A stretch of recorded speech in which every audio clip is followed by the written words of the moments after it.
Thank you for joining us today at the Putnam County Library.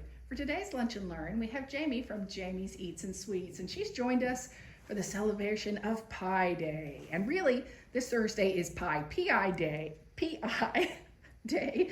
You know that number that goes on 3.14, then can just go on for forever? That's actually Pi. But hey, any excuse to come and talk about sweets and bakery stuff is good for us. So today, she's going to focus on pies and different kinds of pies that you can make. Take it away, Jamie. All right. So Pi Day has always been fun for me. I always liked it in like high school and everything. Whenever they'd go through, it'd be like, "It's Pi Day," and they'd be like, "It's all about this math number, but we're gonna actually just eat pie." And so like I had like some different math teachers that would like show up with pie, or like we would like the kids would all bring in pie and we'd all just like eat pie. One year they did a thing where like you could go through and like pie a teacher, and they did it as like a fundraiser. Like you put like dollars in a jar to pie a teacher, and so Pi Day for me is the number, but it's pie. It's dessert pie. So this one is going to be our cookie butter pie. So it's kind of like a creamy, like no-bake cheesecake consistency almost, but it's pretty good. So it's one of my favorites, and we do it in the cafe from time to time. This one and our peanut butter pie are probably our two biggest sellers as far as pie goes, unless we get to the holidays, in which case that changes everything. But throughout the year, the cookie butter pie and the peanut butter pie are two of our biggest sellers. So we're gonna go through and start with some of these. So typically I go through and I start off by making like a whipped cream to start out with. And so I'm gonna do just a little bit of that today. Should have tested this first. And so I'm gonna whip what little bit of whipped cream is in there. And my trash bag, I didn't even use a little bit. And then I'm gonna go in with just a little bit of powdered sugar and turn it back down a little bit.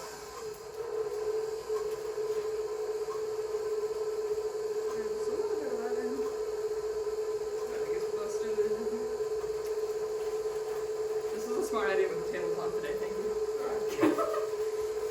And so while we're waiting for this to whip up, I'm going to talk a little bit about our pie day that we have going on at the cafe this time. So this Thursday and pretty much all throughout this week, we're filling the case with pie. So we're doing everything from like our lemon pie, we're doing our cookie butter pie. Today there's whipped lemon and peanut butter pie in the case. And then on Thursday we're going to fill up the case with pie and do pie flights. And so, I don't know if you guys have ever been to one of our cake tastings, but essentially what we do for like $25, you get to try like 5 different slices of our cake. And so we're kind of going to do a similar thing, but with our pie. And so for $20, you're going to get to try like 5 different slices of pie. And we're just going to bring it out to you on this like wooden flight if you do it in-house, or we'll box it up for you to take home and just enjoy your pie day. That way you don't necessarily have to settle down with one pie, you can try more. And so we're really excited for that. It's going to be the first year of us attempting to do like the full pie day, but I'm going full swing. I got out the pie earrings, so we have the pie earrings, we have the pie, and we're just really excited about it. So we'll be going through that. We're gonna do our caramel pie this week. We've got some apples that we're gonna do, and we'll be posting all of that on our Facebook page. You can also see all of our different events on our website. So like we have this lunch and learn up there on our website today. We have the Pi Day event on our website, and then we also have our Irish dinner, which we're doing on Friday. And so that's part of our Food Around the World series we're doing this year. And so each month we picked a different country. We picked a full 4-course menu for that country. And then we're going through and like selling tickets for that. And then talking about the history behind the desserts, why they're special to that country, and going on from there. And so like this time we're going to do our Irish soda bread. We're doing a special Irish clementine salad. We've got shepherd's pie, and then we've got our Irish apple cake, and the Irish potato candies that we're doing for dessert. So we're really excited about all of that. So I'm getting this whipped up. I'm going really until I can get some stiff peaks on the whipped cream. Sorry about that. And if you want it really stiff, that way it holds together. Alright, I've got that about where I want it now. And so I'm going to go through. And this is to add, this is sour cream. This is just 8 ounces of sour cream that I'm adding in here. And this is just kind of help give it a base and to also add a creamy texture to this pie. Just 8 ounces of the sour cream. And then I'm gonna go back in here with some more powdered sugar here in a second. But I'm gonna go ahead and let that mix in with whipped cream.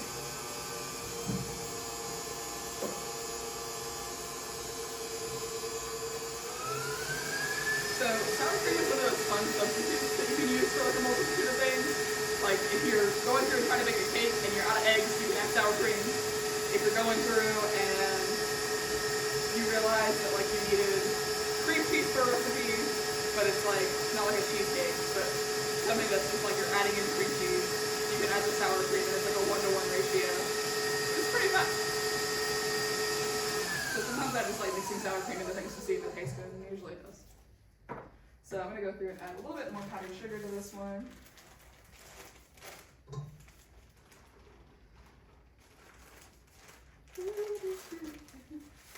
It's like goldfish treacle. It gets stuck in my head periodically, so there you go. I'm gonna add just a little bit more powdered sugar just to sweeten up that sour cream. Now the one thing about cookie butter, I don't know if you guys know anything about cookie butter, but it originates from Belgium. Essentially the speculoos cookies that you can get in Belgium, they go through and they do them for like every major holiday. They have all sorts of different shapes, like speculoos, they use speculoos for like their gingerbread houses, but it's a speculoos house. And they'll go through, they'll use them at weddings, all sorts of different things. It's like a little spice cookie. If you've ever had like the Lotus Biscoff cookies, that's what those are. That's these guys. But that's just a speculoos cookie. And then they go through and they have cookie butter, which is just these cookies ground up to make like a peanut butter texture. So this is crunchy, and it is a good time. You can take this, you can put it right back on these cookies, which is just Biscoff on Biscoff, or speculoos on speculoos, and it is a good time. It's one of my favorite ways to do it. You can also take this, and if you have like bread, just like regular white bread, or if you have a baguette, you can cut it and put it on there. That's what I ate pretty much almost every morning and at tea time. The entire time I was in Belgium was just speculoos on bread. So really not the healthiest thing to eat, but it was delicious. And so it's a good time, and then whenever I got back to the States, I went through and I mixed it into cakes, I mixed it into pies, and just about anything else I could get my hands on because I love speculoos, and it is just delicious. So I'm gonna go in here and I'm gonna scrape all of the edges on my mixer, make sure all that powdered sugar is down in there, and then once I get all this mixed together, I'm gonna go in and add the speculoos, or Biscoff, which is probably what I'm gonna say from here on out.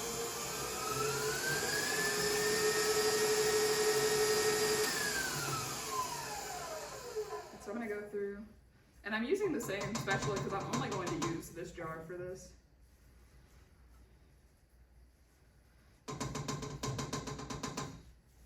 And I'm just gonna mix this in.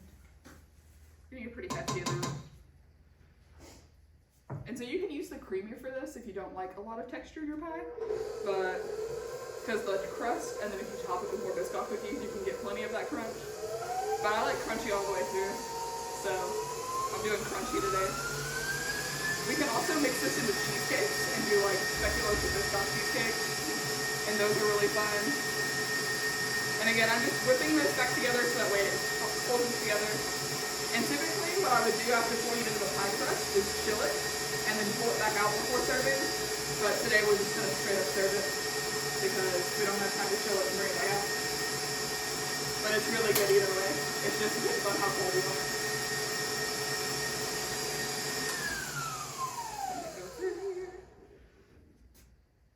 And if you're like me, you taste everything as you go through. And it was good. We did good, guys. Just so you know. So we've got this. I'm gonna pull it out of the mixer. My hands are sweaty because I'm nervous.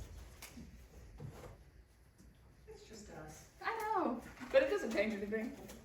I could be presenting to a room of my high school friends and I would still be this nervous. I don't know why. It's still fun to do though. And so I'm gonna pull these out. Now, one thing you guys might not know about your mixers is that you can actually go through, and these are meant to stand up on their own. Just like that.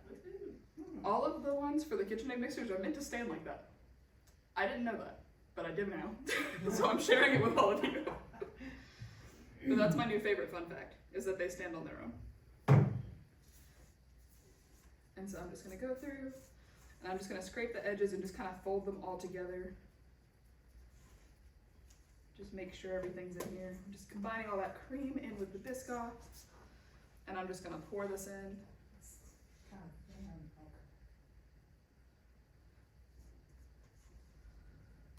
There's a lot to it. Again, the thinness is part of the whole chilling process.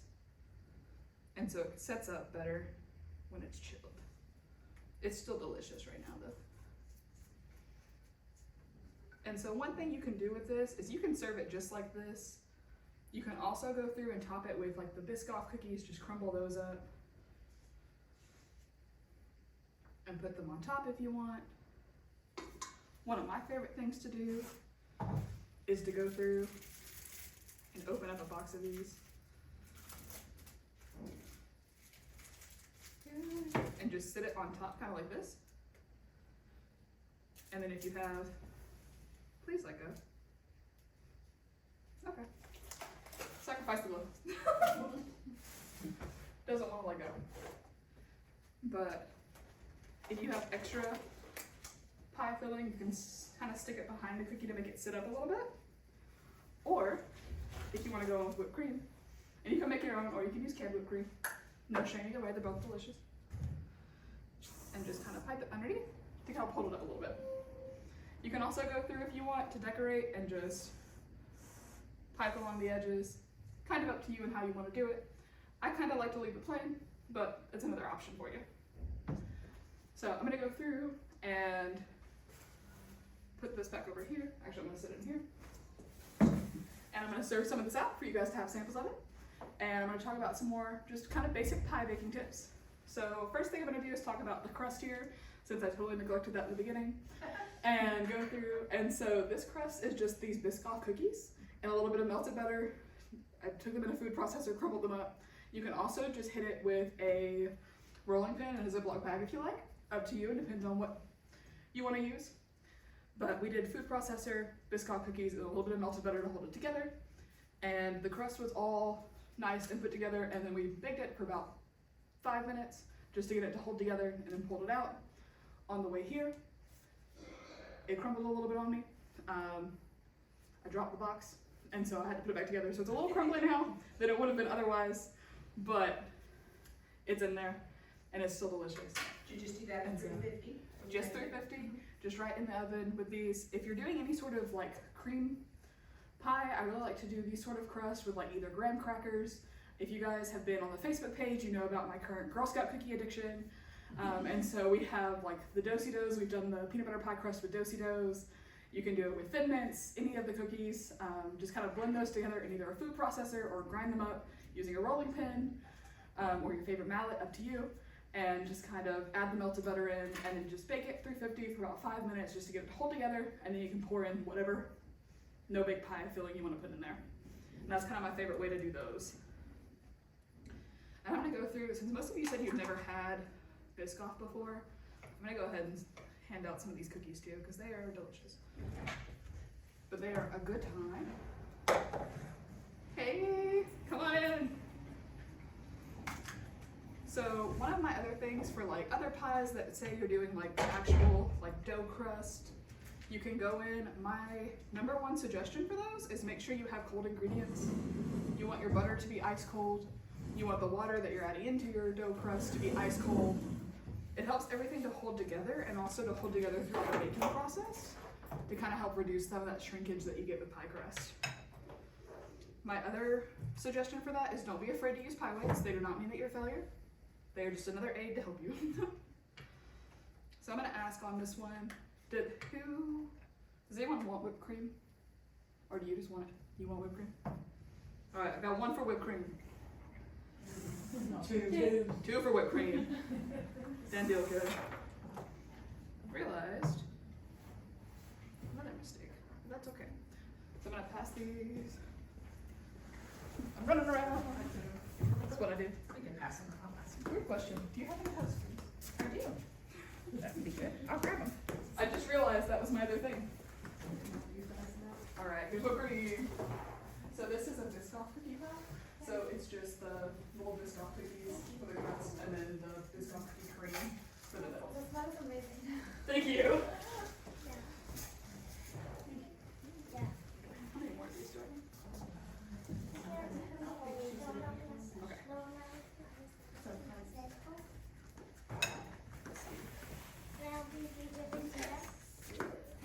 You got everybody? Here, you can help me hand these out. That works. These are fun to hand out. What's your name?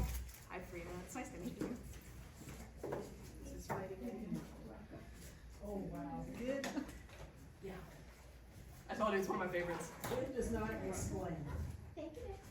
It's really hard to describe the Biscoff to people that haven't had it before because it's so different from anything else. And none for me. Thank you. Looks gorgeous, but I'm doing the no sugar. Yep, you're good. We talked about that before. Thank you. You gotta have sugar once in a while, Cynthia. This one I'm taking extremely seriously until I get to a certain point. Yeah, Everybody has I a cookie. gained 2 pounds while I was gone on So you get a vacation. cookie, and the kitty and that nice lady over I there. figured I did pretty good.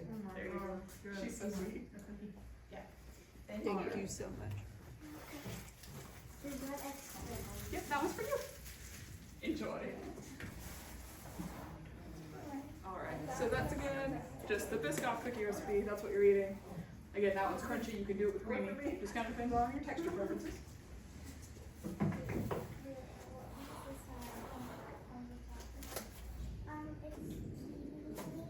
Yes, ma'am. What's that on the puppy?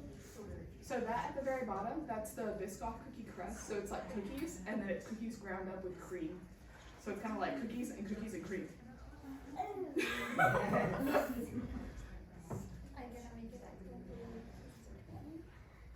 Right. So some more things for just general overall pie tips. I had to write them down because I was gonna do I forget some of them.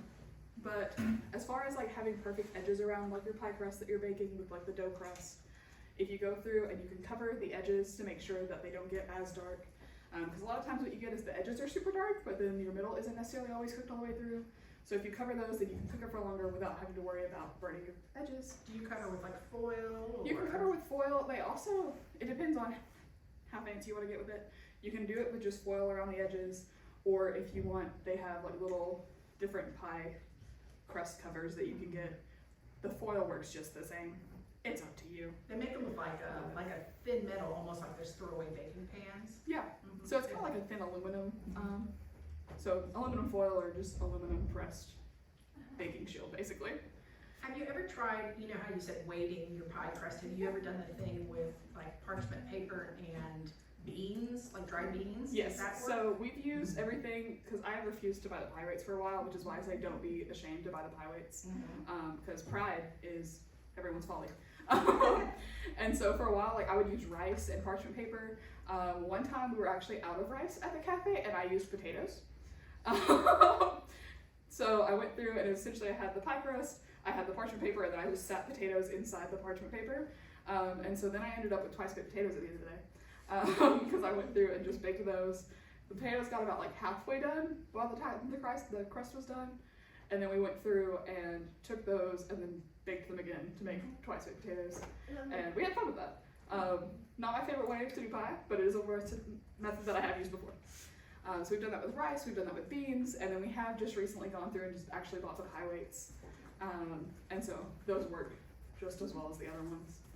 Just kind of depends on how much you want to spend on it and what you want to use, and kind of go from there. So other than that, as far as like rolling out your crust, the biggest thing you want to remember whenever doing pie crust is not to overwork the crust. Overworking the crust will lead to shrinkage and will also lead to not the best texture of crust. So don't Is that when it overwork gets like really kind of thick and Yeah, dense? really dense and thick, and that's part of the shrinkage, because it just kind of like gets together and I'm it's pretty sure just I've done that, yeah. not great. Yeah, it's not fun. But I've been there. So that's why a lot of people like to use a food processor now whenever they're doing crust, just to kind of get it done faster. But you have to be careful with that because you can also overwork with the food processor and then the rolling. But essentially once it starts to hold together, you're good, you're done, pull it. And then you can start rolling from there. So once you get rolling, you can go through and you can decorate your crust. You can go through and use cookie cutters to cut out fun little shapes, and you can take those and add them to like the top of your pie crust if you're doing like a lattice crust, or you can just leave the holes if you're doing a full crust over the top to write like I love pie, or just like Happy Thanksgiving with the little cookie cutters to leave the little holes for the little airs, and go from there. So it's really cute and fun way to do that. If you are using the letters, just remember that if you have peas and things to go through and like pull the little piece out and put it back where it goes. That way it still looks like a pea and not to stretch too far. So if you are gonna do that, I recommend like kind of rolling out your crust and getting it where you want it, and then using the cookie cutters on top of the pie. That way it doesn't stretch and make your letters look wonky. But that's kind of my fun method for that. You can also go through and use like coarse or raw sugar. I like to do that with our apple pies. We'll go through and get all our lattice work done, and then take the coarse or raw sugar and just sprinkle it over there, just all over the top to give it like a little glittery look whenever it gets done. And then you can also do that with cinnamon sugar to add just another layer of spice to the top. And so it looks pretty, and then it tastes like a little extra fun little piece. So another thing that a lot of people don't necessarily realize whenever they're doing pie is when to know when it's done. That's one thing, like I know that my mom always struggled with growing up. Usually you can go through and kind of do that little jiggle test. And if it jiggles like just a little bit in the middle, you're done and you can pull it out. That's really true with custard pies and things like that. If it jiggles a lot and you look like you have a little ocean, it's not done, put that thing back. But if it's just a little bit, like just barely you can see it, you're done, pull it, you don't want to overbake it, and it'll finish in that pan. Can you talk to us a little bit about pie crust and knowing what kind of pie you should pre-bake your bottom crust? Some seem obvious, but some I feel iffy about. So any of the ones, like, if we're pre-baking a crust for the pie, so like we'll go through and I think the only ones that we pre-bake are ones that we're gonna pour into the pie crust. So like if I'm doing like, I have a cherry pie that I don't necessarily bake afterwards, I'll go through and I'll bake the crust and then I'll just pour my cherry pie filling in. And so that's all you have to do for that one pretty much. If I'm going through and doing like our lemon pie, that's another one where I'll bake the crust, but it's like a whipped lemon pie, and so I'll take that and then I'll just pour our whipped lemon pie filling in. If I'm doing apple pie, I'm not gonna bake that crust ahead of time because you have a lot of things that need to bake together. And so we're going through and you're just gonna do the crust, you're doing the apples, and you're doing the lattice. So the pretty fail-safe option is if you're just pouring your filling in and you're serving it after that, bake the crust first. If you're going through and baking the filling with the pie, then I would just go ahead and just pour the filling into the crust and then bake it all together, and it should all bake at one time. Does that help answer? It does. Okay. I just wondered if sometimes, say you were doing an apple pie, do you ever struggle with the bottom crust not being gummy? When the top seems fine, but the bottom is still gummy, does that happen very much, or will it pretty much evenly? I don't necessarily have that problem. I don't know that I've ever had that problem. Okay. Depending on the consistency of the apple. Yeah. How much liquid is in the actual? Actual pie of the apple, Yeah. yeah. Mm-hmm. So like for that one, I would just check and like see where your apples are whenever you pull it in. So like And will most fruit exude more liquid as it's baking? every fruit is going to exude more liquid as it's baking. Unless you just go through and like really dry that sucker beforehand, Okay. it's still gonna pour some out. So like strawberries are like the worst for that. Apples are gonna exude it. Anything that you're adding salt to will also pour more liquid from your fruit. So that's just something to keep in mind. That and sugar will just pull it straight out. It'll like absorb it straight from the fruit. And so then, last but not least, cream-based pies like the cookie butter pie that we did today are really great for like last-minute desserts. You can pretty much whip them together in about 15 minutes or less, depending on how fast you are at it.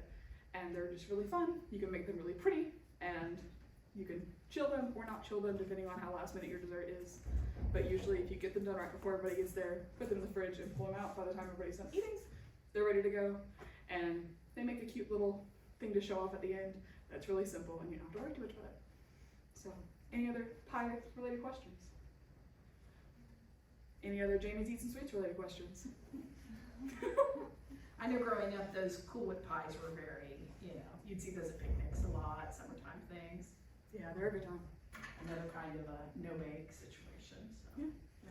We do a lot of cream-based pies at the cafe for the case a lot of times. They're kind of like my go-to if I need something quick to fill the case. And so we go through and we'll make like a house-made whipped cream or like sweet cream and then mix that in with whatever filling we're gonna do. So that's what we do with like our peanut butter pies and then like peanut butter pie like we talked about today. That's great. How long do you let them chill if you do chill them in the fridge? So if I do chill them, usually about 30 minutes to an hour and they're good to go. A lot of them don't take that much time to chill. It depends on how even you want your slices. Like if today we didn't chill this one, so this one kind of ran over a little bit. If you do chill it, it will pull out a lot better and it'll be more even pie slice.